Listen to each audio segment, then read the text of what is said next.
Hello everyone and welcome to my channel. And if you're a true General Hospital fan, be sure to like this video and subscribe to the channel. Now, let's get started with today's video. The General Hospital GH preview video for the week of July 27th to 31st depicts Gio Palmieri, Giovanni Mazza, finding Drew Cain, Cameron Matheson in the lake, while Jack Brennan, Chris McKenna, assisting Nina Reeves, Cynthia Watros, with a cover-up. Willow Cain, Caitlin McMullen, is also terrified. It's another crazy week in Port Charles, so let's go over all the drama that's about to unfold over the next 5 days. General Hospital's weekly preview video has just been released, and it contains some intriguing information. The video picks up where viewers left off at the end of Friday, July 24th, with Nina shoving Drew off the dock into the water. Drew spoke a full phrase to Nina, and because she believed there was no blackmailing proof against him and Brennan's black box had vanished for good, she took dramatic measures to safeguard Willow. Brennan's voice can be heard in the trailer stating, "You pushed Drew's wheelchair into the lake." And as scenes shift, Harrison Chase, Josh Swickard, responds, "I'm sorry." What? At the Metro Court pool, Chase is with Brooklyn Quartermain, Amanda Setton, and little Phoebe Wilson, Lucia, and Luna Creighton. BLQ may be filling Chase in on all the drama that occurred at the Q Boathouse in the aftermath of events, which will undoubtedly catch him off surprise. Nina is later shown pleading with Brennan to assist her in concealing this information. As the General Hospital preview for the week of July 27th continues, the WSB chief appears at the Quartermain Boathouse with Nina and Gio. It's dark, and Gio informs the pair that he's discovered him. All indicators point to Gio finding Drew in the lake and saving him. After all, he's a lifeguard. Still, as Gio informs Brennan, the WSB agent demands to know where Drew is now. Gio can then be heard in the voiceover saying, "Guys, you are not going to believe this," as a series of clips appear on the screen. Elizabeth Liz Baldwin, Rebecca Herbst, is depicted in the hospital with a shocked expression. Then Trina Robinson, Tabiani Ali, appears at the Metro Court pool, astonished to hear something. As the General Hospital weekly video concludes, Scout Caden Brenna Tokarski, goes through a door and exclaims, "Dad." It's unclear where Scout, or Drew, is at this time, although he could be awake. Will he also be able to speak? Meanwhile, Willow is scrambling on the floor of her home in the dark, looking for something, when she is disturbed by an unknown person at the door. According to General Hospital teasers, Willow has a horrified expression on her face, so who caught her in a criminal act? Fans will need to tune in to find out. The air around the Quartermain Boathouse was heavy with summer heat, making each breath feel like a confession. Nina Reeves stood on the dock, her pulse still racing from the moment she pushed Drew Cain's wheelchair over the edge and saw him disappear into the black ocean. She hadn't planned it. The things he'd said, clear, sarcastic, impossible, had shattered something inside her. It's bad for her and much worse for him. That's what she told him. The only sounds were the faint slap of water against the pilings and her own rapid breathing as she began to shout his name. Brooklyn Quartermain was still talking inside the main home, with the comfortable, practical banter that filled silent rooms. She advised that Gio Palmieri take another swim. The lake was serene, the dusk light mellow, and he had always been the one who flowed through water as others did through air. Gio agreed, grabbed a towel, and started down the road toward the boathouse, not realizing that the next few minutes would change the course of the entire week. He heard the shouting first. Nina's high and broken voice echoed across the trees. Then he saw her on the dock, and beyond her, a black form in the water that shouldn't be there. Training took over. He threw down the towel, sprinted the final stretch of route, and dove. The water closed in on him, cold and biting. He located Drew through feel rather than sight, locked his arm over the other man's chest, and kicked hard for the surface. Nina was immediately on her knees, hands shaking, screaming it was an accident, that the chair had merely rolled and she had tried to stop it. Gio didn't argue. He looked for a pulse, breath, and any indication that the guy who had frightened half of Port Charles was still fighting. Drew was alive, albeit only barely. The call went out.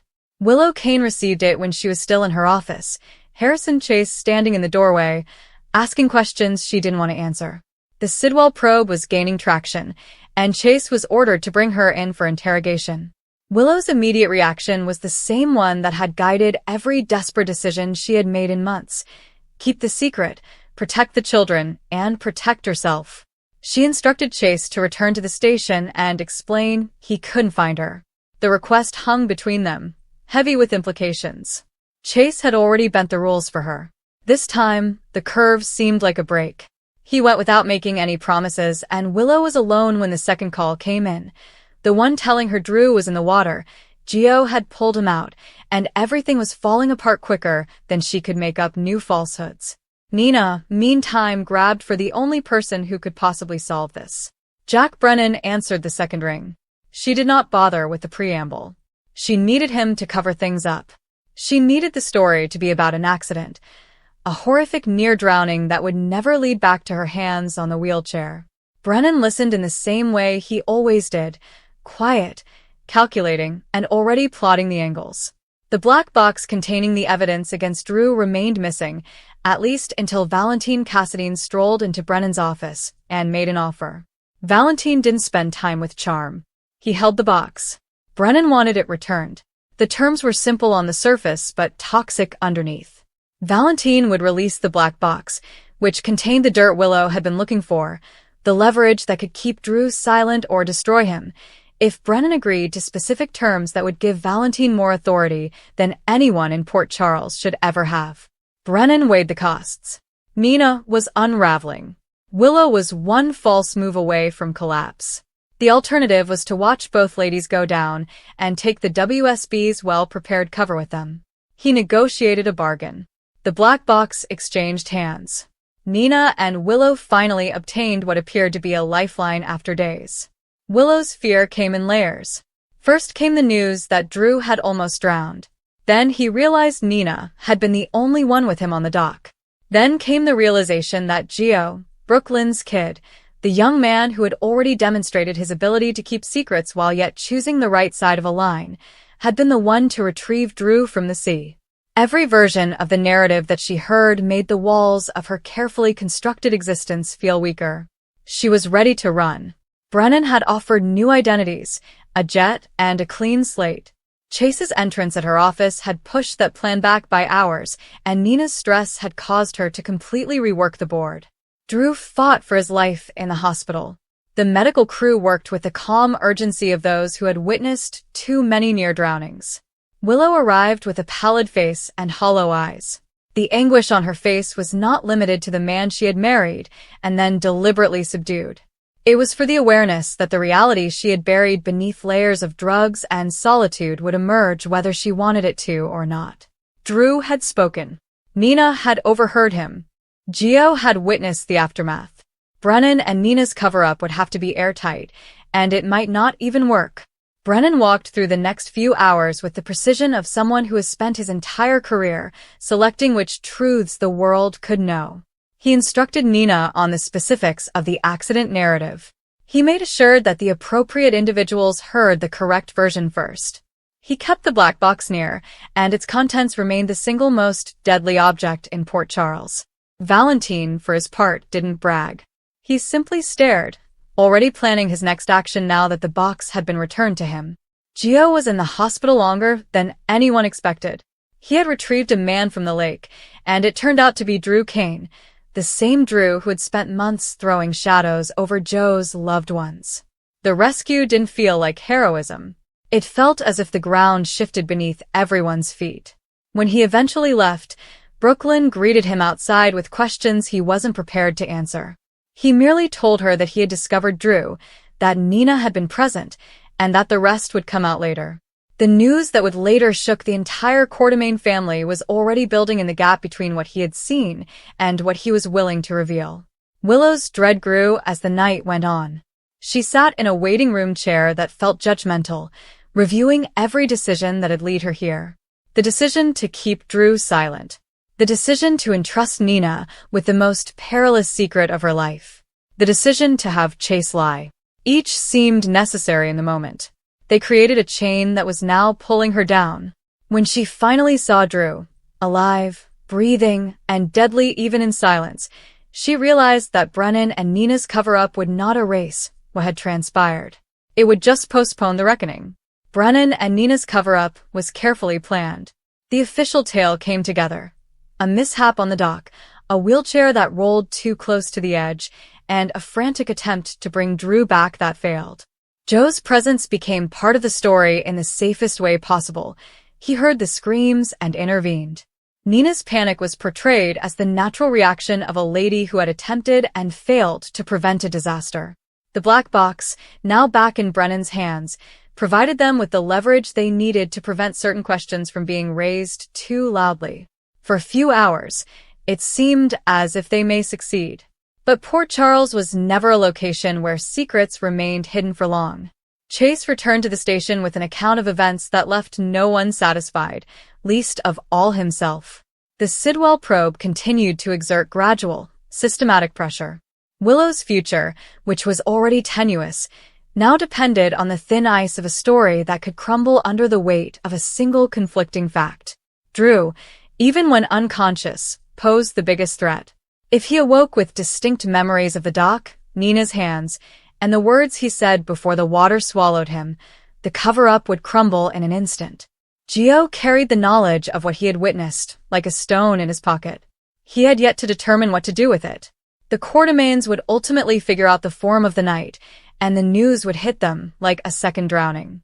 For the time being, he remained silent, observing Brennan and Nina's cautious dance, Willow's mounting panic, and the quiet determination of the medical team working to save Drew's life. The week that followed would begin with this solitary, water-soaked night. Britt Westbourne would see Jason Morgan again, and the reunion would be sharp, with nothing exchanged between them. Ava Jerome would finally tell Ethan Lovett the truth she had been concealing. Michael Corinthos would make a move that unexpectedly shifted the balance of power. Serena Baldwin would return to Port Charles and adjust the temperature in each room she entered. Throughout it all, the mystery of what really transpired on the pier lingered beneath every talk like an unexploded charge. Willow's horror was not limited to the near loss of the man she had worked so hard to control. It was to acknowledge that control itself had always been an illusion. Nina's scream on the dock had signaled the end of that illusion. Joe's dive into the ocean was the first public demonstration that the truth was no longer theirs to shape. Brennan's agreement with Valentine had given them time, but time in Port Charles was never neutral. It was a currency that spent itself without your permission. By the time the sun rose in the following days, the cover-up had developed its first hairline fissures. Chase's silence grew less predictable with each hour. Drew's situation remained unknown. Nina's nerves frayed with the weight of the story she had to keep telling. Willow went through the hospital halls like a woman on a tightrope above an abyss she had excavated herself. And somewhere in the quiet spaces between official statements and private conversations, Joe's knowledge of what he had witnessed grew, waiting for the moment when it would emerge and shake everything the Quartermaines thought they knew about loyalty, family, and the cost of keeping someone else's secrets. The lake remained serene in the morning light, its surface unbroken, as if the water had forgotten the body that had been dragged from its depths. Port Charles would not forget that easily. The events of that single evening, Joe's discovery of Drew, Brennan and Nina's hurried cover-up, and the unique character of Willow's horror, would set the tone for every subsequent confrontation, uncomfortable alliance, and desperate calculation. The week had only barely begun. Yet the ground beneath Port Charles felt less solid than the day before. The tension that had been building for weeks around Drew Cain finally erupted into an open crisis on the shores of Quartermaine Lake, and the consequences are now reverberating across Port Charles. What began as a desperate, impulsive move by Nina Reeves has now escalated into a full-fledged emergency that threatens to reveal Willow Cain's carefully planned lies. As the new week begins, the pieces are moving quickly, and none of them are under anyone's complete control. Nina stood paralyzed on the dock after shoving Drew's wheelchair into the water. When the chair tipped and the man she had once loved vanished beneath the surface, something inside her broke. The deliberate brutality that had carried her through months of caring for her kid vanished, replaced by primal panic. She screamed his name repeatedly, and the sound carried across the quiet river and through the trees. It was not the wail of a lady who had murdered with cold intent. It was the cry of someone who had gone too far and realized there might not be a way back. That scream reaches Gio Palmieri. Brooklyn had just suggested he go for another swim, a casual invitation that used to signify nothing more than a break from the turmoil of family life. Gio comes to the lake, hoping for calm water and a few minutes of serenity. Instead, he discovers Nina in pieces and a man drowning. Training takes over. He dives in without hesitation, his lifeguard instincts now the only thing keeping Drew alive. Pulling a hefty, unresponsive body from the water is neither clean nor cinematic. It's dirty, stressful, and terrifying. When Gio finally drags Drew onto the dock, the first thing he sees is Nina's face, and the first words out of her lips are already shaping a story that will have to withstand scrutiny. While Gio works to keep Drew alive on the beach, Willow faces a different type of war in her congressional office. Harrison Chase has arrived with orders to bring her in for questioning over Jen Sidwell. The timing couldn't be worse. Brennan has already offered her and the children a way out, new identities, a private aircraft, and a complete getaway from all that has gone wrong. She only needs a few hours of freedom to make it happen. So she turns to Chase, the man she once loved, and asks him to lie. Tell them you can't find me. The request dangles between them like a live wire. Chase has spent months watching Willow evolve, from the bright, optimistic lady he knew to someone capable of such calculation. Whether he agrees or refuses will determine more than her immediate freedom. It will determine how much of the truth about her marriage and mother's crimes he is ready to conceal. Nina, still dripping with lake water and adrenaline, reaches out to the only person she believes can help, Jack Brennan. Their connection has already crossed limits that neither of them completely understands, but the black box carrying all of their influence over Drew has gone missing, and without it, their entire house of cards falls. Brennan, for his part, has already begun his own negotiations. Valentine Cassadine holds the box. He wants his frozen assets recovered and whatever other concessions he can get. Brennan has spent his career negotiating nasty, transactional deals like this one.